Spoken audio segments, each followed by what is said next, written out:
Hello guys and welcome back again to my channel Know and Be Known। And time management की series हमारी चल रही थी। हमने देख लिया है कि on spot one touch rule से भी कैसे डिसाइड करें किसी टास्क को उसको शेड्यूल में लाएं।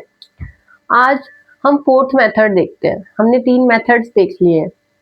हमने मॉस्को रूल देखा कि हम डिसाइड कैसे करें कौन सा टास्क कितना इंपॉर्टेंट है, कौन सा कितना नहीं है। फिर हमने देखा कि जो टास्क इंपॉर्टेंट है उसमें बहुत सारे टास्क होते हैं, उनको कैसे प्रायोरिटाइज करें, वो हमने देख लिया रैपिड प्लानिंग मेथड में। फिर हमने देखा कि कुछ जो टास्क ऑन स्पॉट आ जाते हैं उनको कैसे शेड्यूल करें, पहले या बाद में करना है, वो हमने वन टच रूल से देख लिया। आज हम देखते हैं स्विस चीज मेथड। मतलब कि अगर हमारे पास कोई एक बड़ा टास्क आ जाता है तो उसको हम विदाउट उस पर ज्यादा टाइम वेस्ट किए उसको हम कैसे करें ताकि हमारा जो टाइम है वो बैलेंस रहे, क्योंकि हमें टाइम किसी चीज पे ज्यादा नहीं देना है ताकि हमारे बाकी टास्क हो ही ना पाए। तो स्विस चीज मेथड हमें बताता है कि कैसे हम किसी टास्क को जल्दी खत्म कर सकते हैं। सबसे पहले तो स्विस चीज मेथड कहता है या फिर कोई भी मेथड कहता है कि टास्क आपका रिकॉग्नाइज होना चाहिए। आपको मतलब आपको पता होना चाहिए अच्छे से कि एक्चुअल में टास्क है क्या, क्लैरिटी होनी चाहिए। मैंने ऑब्जेक्टिव वाले उसमें बताया था कि ऑब्जेक्टिव एंड की जो रूल रिजल्ट मेथड था उसमें था कि ऑब्जेक्टिव आपका वो क्लैरिटी होनी चाहिए आपको उसके बारे में कि कितना वो क्या है, कितना सही है और कितना आपकी वैल्यू से अलाइन हो रहा है। तो रिकॉग्नाइज द टास्क में भी यही है कि क्या है, मतलब टास्क क्या है, कितना उसका आप लिख सकते हो कि लाइक व्हाट इट इज। ठीक है, उसके बाद कितना ये मतलब इसको करने में मुझे कितना टाइम मिला है, मतलब वी कैन से कि क्या डेडलाइन है। ठीक है, उसके बाद उस टास्क में और मतलब चीजें क्या क्या करनी है, what things to be done. कितना हमें क्लैरिटी होनी चाहिए अच्छे से उस टास्क के बारे में जो हमें मिला है, उसके बारे में हमने पूरा क्लैरिफाई कर लिया और एक दो चीजें देख ली क्या क्या उसके हिसाब से है। उसके बाद हमें क्या करना है, सेकंड थिंग जो हमें करनी है, अभी टास्क पता चल गया तो उस पर काम करना शुरू करना है। तो काम कैसे करेंगे, हम उसको सेक्शंस में डिवाइड करेंगे, सेक्शंस एंड द टाइमर। अच्छा मैम, सेक्शंस में डिवाइड करेंगे। देखो सेक्शंस में डिवाइड करोगे तो दो चीजें हैं। पहली तो अगर मान लो डेडलाइन कल की ही है, ठीक है, तो उसको आपको आज ही कंप्लीट करना होगा। आज ही कंप्लीट करना होगा, अर्जेंट टास्क हो गया, इंपॉर्टेंट टास्क हो गया, आज ही करना है। ओके ठीक है, समझ गए। हम कोई बाकी हमारे जो मेन काम है उनमें से कोई एक हटा देंगे जो ज्यादा उतना मेन नहीं है, दूसरे वाला हम कर लेंगे जो मेन है वो, और इससे उससे पहले हम ये वाला कंप्लीट कर देंगे। तो अब ये नहीं कि हम इसको लाइक करे ही जा रहे हैं, हमें सेक्शंस उसके डिवाइड करने हैं और सेक्शंस डिवाइड करके एक टाइम पे एक सेक्शन दिया उसका टाइमर लगाना है कि इतना इस सेक्शन को इतना ही टाइम दूंगा, इतने टाइम में इसमें दिखा रफ आइडिया बना लिया इसका क्या है, उसके बाद दूसरे सेक्शन पे जंप कर जाऊंगा। लेकिन अगर हम टाइमर नहीं बनाएंगे ना तो हमें पता ही नहीं चलता है कि हमने कितना टाइम उस सेक्शन को दे दिया जितना उसको जरूरत भी नहीं थी। तो ऐसे टाइमर लगा के हर एक सेक्शन को करो और वो भी ब्रेक लेके। मान लो अगर आपका डेडलाइन जो है वो शॉर्ट है तो आपको क्या क्या करना होगा, आपको जो सेक्शंस बनाए हैं वो एक ही दिन में कंप्लीट करने होंगे। ठीक है मैम, सेक्शंस को कैसे कंप्लीट करोगे, ब्रेक लेके। हर एक सेक्शन का क्या होगा, each section has a specific timer. मतलब कि मान लो एक एग्जांपल से समझते हैं कि मान लो और अगर लंबा है कि भाई डेडलाइन दे रखी है 5-6 दिन के बाद, और तो जो भी काम है उसको फिर हम आज एक पोर्शन करेंगे, आज एक सेक्शन करेंगे विद दैट टाइमर, फिर उसके बाद अगले दिन एक सेक्शन करेंगे विद दैट टाइमर ताकि हमारा बैलेंस रहे। अब एग्जांपल समझो, मान लो एक प्रैक्टिकल वर्क आपको दे दिया बड़ा सा, उसमें आपको कोई टॉपिक दिया, उस पर रिसर्च वगैरह करनी है। सबसे पहला इंट्रोडक्शन बनाना है, उसके बाद मेन बॉडी वगैरह भी बनानी है, मतलब प्रैक्टिकल वर्क में जो भी होता है आगे तक रिजल्ट, डिस्कशन क्या हुआ, हाइपोथेसिस आपने क्या लिया, मेन बॉडी पार्ट्स में आपने क्या एक जो रिसर्च थी वो डाली, उसके बाद एनालिटिकल वाला पार्ट जिसमें आपने क्या डाटा प्रेजेंट किया, और इंट्रोडक्शन में लाइक क्या आपने उसका इंट्रोडक्शन किया है। तो ये हमारे सेक्शंस बन गए। ठीक है, प्रैक्टिकल के बारे में हमने सब कुछ क्लियर कर लिया कि हमारा टास्क प्रैक्टिकल है, ये तब की डेडलाइन है और ये चीजें हमने उसमें करनी है इंट्रोडक्शन से लेके आखिरी तक। फिर हमने सेक्शंस डिवाइड कर लिए कि आज मैं ना इंट्रोडक्शन करूंगा, ठीक है, तो आज इंट्रोडक्शन करूंगा, फिर कल मेन बॉडी करूंगा। तो आज इंट्रोडक्शन करूंगा तो एक रफ इंट्रोडक्शन बनाऊंगा मैं बढ़िया सा और इतने टाइम में बनाऊंगा, फिर वो टास्क कंप्लीट हो जाएगा। तो वो टास्क कंप्लीट होने के बाद वो हो जाएगा, उसके बाद आपको जो मस्ट है, आपके इंपॉर्टेंट काम्स थे जो वो करने हैं। ऐसा नहीं करना है कि आप उसी दिन बैठ गए, आप इंट्रोडक्शन ही बना रहे हो, बॉडी बना रहे हो, पूरा आपने वो एक ही दिन में क्रिएट कर दिया, और अगर अर्जेंट नहीं है तो, और उसके बाद में जो मस्ट है वाले काम करने थे आपके, जो इंपॉर्टेंट जो अलग थे, आप जो डेली बेसिस पे करते थे वो छूट गए, तो छूट जाने दो।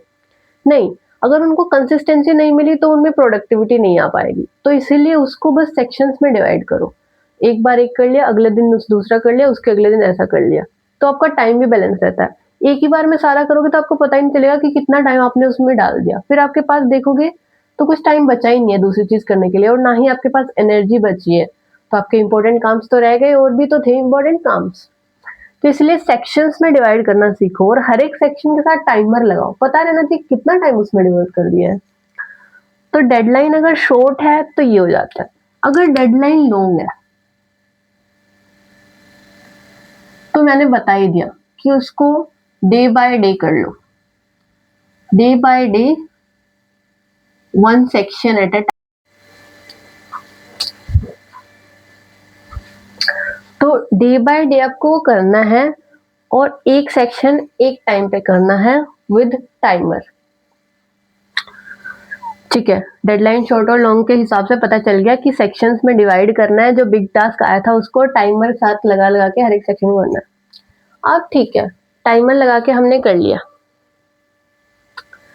अभी ये चीज देखो कि आपको ना सेलिब्रेट भी करना है, मतलब कि जैसे आपका एक सेक्शन कंप्लीट हुआ ना, तो उसके बाद आपको सेलिब्रेट भी करना उसको।